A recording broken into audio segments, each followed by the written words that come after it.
Tommy and Rhea tie the knot.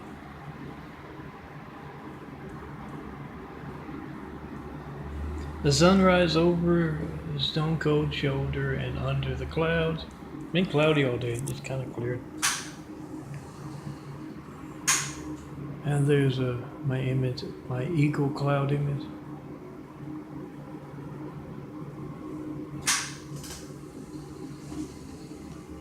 And there's a man in the shadows with the light of truth. Let me make this Tommy quick. I'm Melton, son of a carpenter, Mary, dad of carpenter, worked on skyscrapers, mom Mary Ann. I'm the son of a carpenter, Mary, I get to make parables. And this parable series is about Tommy, the no-arm Chinese fellow. How did he get to be missing both arms? Oh, he was brown-nosing on the Chinese streets. They love blind obedience, and his boss, Wu, gave him a test of loyalty.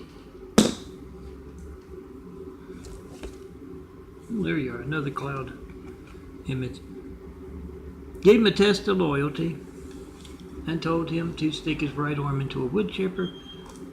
And Tommy's always been blindly obedient. He's Chinese. And he slowly fed that right arm into the wood chipper. And as it was going in, getting chipped up, the left arm saw what was going on with the right arm, was of course surprised and jumped off. They've always had that unwritten agreement. They tote stuff, they turn doorknobs, they button up, they zip up, and they wipe butts in the bathroom, they blow noses, they pick noses. Tommy was a professional nose picker before he lost both his arms. Now he has to depend on the kindness of strangers to pick his nose.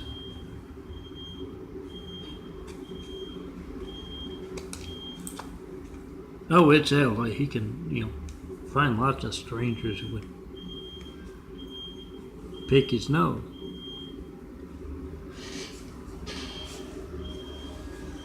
But,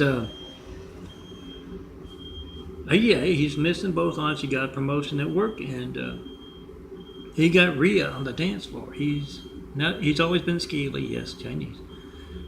And he's always talked with a lisp. He likes to stick his tongue out all the time. And for that reason, now that he's missing both arms, he does a mean snake dance where he ends with that nice hiss, and Rhea's put a rattle in his pocket. When he shakes his leg, it kind of rattles, a nice rattlesnake sound. So he did a mean snake dance and snaked his way in between Rhea and whoever she was dancing with. He's been there ever since.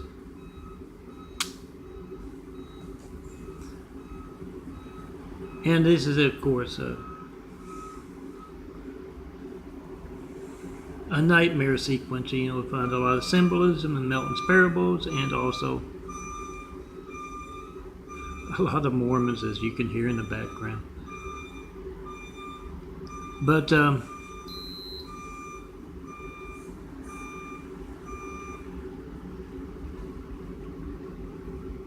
But Tommy, 403, he's having a nightmare, and in it isn't it all are nightmares? In it certainly is mine. I'm the son of a carpenter, Mary. Yes, that dad, the carpenter, worked on skyscrapers, mom Mary Ann. I get to make parables, and it's my parable series, and getting married's my nightmare too, Tommy. And remember, check and post and buy. I'm in a hurry, so I'm going to devote this to you. Just read. That tells you just how to do it. And that up there, that tells you where you can find these to print out. Check and post in front of a whole lot of folks. We the people must be the reporters. 424-229-4140. Whatever you get when you don't get me, post it. Not 193 taking 9 years of asking. That's a lot of medicine. That's going to be boring. That phone ringing, that error message, a business signal is not going to be boring if you need the firemen, police, paramedics. And next time you're calling up countless other customers, that's your gate's livelihood, so someone else can get the business. It doesn't matter if you're Spectrum, you're not Spectrum in the cable business. You're not Walmart in the retail business. Doesn't matter what you are. When you call up those countless other customers and you get that boring thing, phone ringing, error message business signal, that is you gauge livelihood. Your spectrum livelihood. Yes, that's Spectrum's decibel law breaking fleet over there. It's 10 feet. Literally 10 feet from an apartment complex. And they have rules against that. They tried to ask California's corrupt cowardly cops about that. And yeah, that's why I say they're active participation. Put their numbers, as well as Spectrum's numbers, and Microsoft's numbers, and Google, YouTube's numbers, on the backs of files. See if Santa Monica can reach me by phone.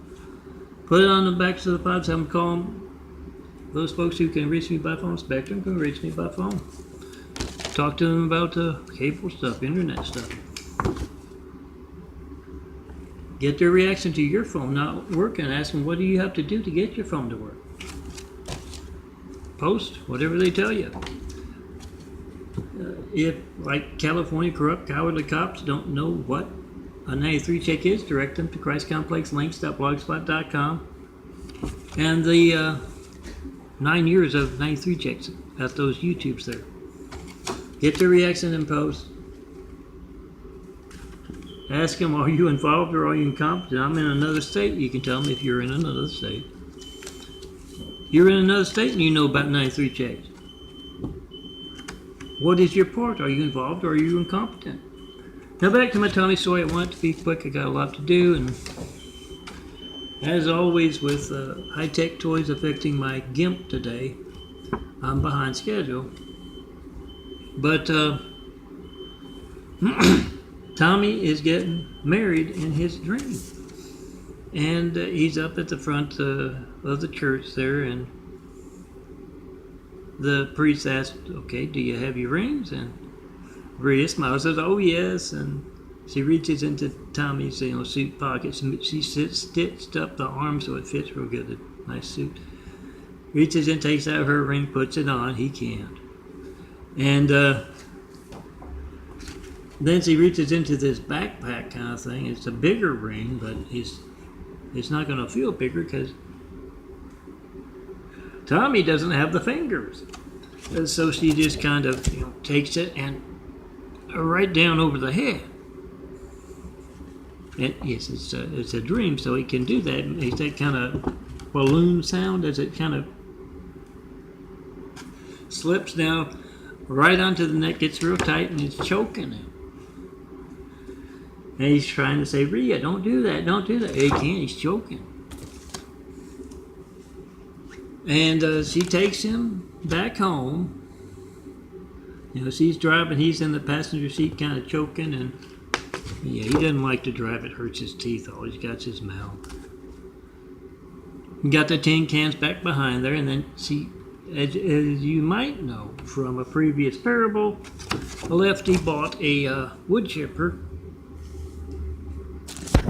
Lefty, it looks like he's writing with the left hand, but I think Tommy was left-handed to begin with, so he wrote, he wanted the wood chipper. They delivered it, and in the middle of the night he was trying to shove Tommy into it, the Lefty was. And yeah, I lost my light. I'm not going to point it that way, so I'm probably going to walk. I just do that at the beginning if I can help it. That way if somebody walks past, I can just stop, delete the video. But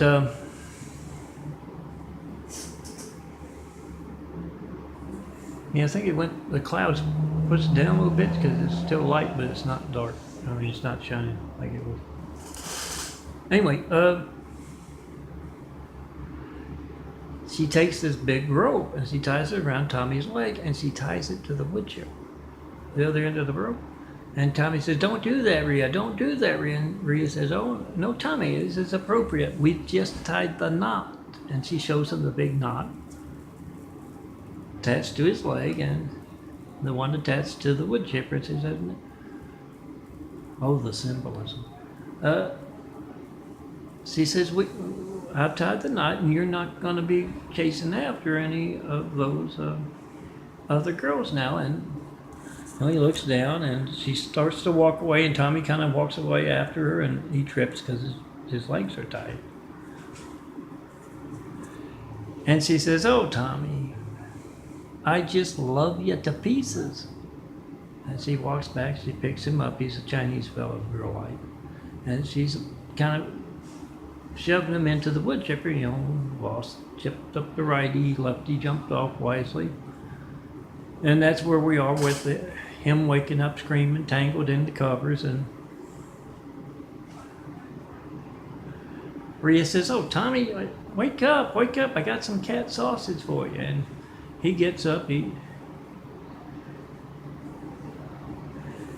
loves that cat. Ask the Chinese if they're honest, they'll tell you. He gets up and starts to run, and yes, tangled in the bed sheets, he trips, and he says, help Rhea, the wood chipper's got him." And he's married to the wood chipper now. "I'm mounting some, talk to me. Come see me. Have wood travel. Show me the perfect place to build. Place with nice clouds. That's LA skyline." But I couldn't put my melt in here because of the hatred down there. I had the melts and underneath the cloud there, opaque and looking real nice. But the devil, Laurie, altered the GIMP program. Made it look bizarre. I made a video of it, and I had to go to the Photoscape to finish with the LA part. And now I can't. GIMP's real good. You can pick up with the program. A year from now, I can pick up the programs with GIMP, saved stuff. I can't do that because of Laurie's hatred. 424-229-4140. Pick up your phone. See that great wall of evil around me? Come tear that great wall of evil around me down. When you see someone other than me in those clouds, in this imagery of mine, we start to build. Tear down this great wall of evil. And let's get started on those 1,000 points of light to inspire the future and the present. Look at those red things around. That's light inside. It's not like a sunlight or anything. Not that bright. That's odd. There's another thing that was odd. I was making a video, and it's repetitive. I'll be scrolling through my imagery there, and it will jump around. The image will jump side to side. It's not part of the Fast Home program. I know that. And as I was making a video of that, I noticed in the viewfinder, it is not jumping around. It's I take toys. You want to find out what the streets can do, even the boring stuff that the Chinese might do, come set up shop around me and make those documentary videos. Come tear down this great wall of evil. We'll travel showing the perfect place to build. At least one of those 1,000 points of light to inspire the future and present greatness with. Try to call me, 424-229-4140. And see those who would be arrogant enough to place someone named Hussein in the highest office in the world. Right there's Hussein. That's red, devilish light. Those who would be as arrogant to place someone named Hussein as a religious name as a Muslim, I guess. We don't go by names. We go by you not reaching me in 9 years now, 8 years during that. When you can't reach me to tell me what you believe or ask or tell me who I should vote for, what I should vote for, yes, it is a placed administration. So it's Trump, buffoon Trump, waving the rest of the flag. Come see me. Be the reporter, of course. Check and post in 5. Come see me in person. Let's get started on Jesus' immaculate house here on earth. Call it whatever you want. I'll call it an opportunity house if you want, but there will be a test at the end. Come see me. I'll tell you how to pass it.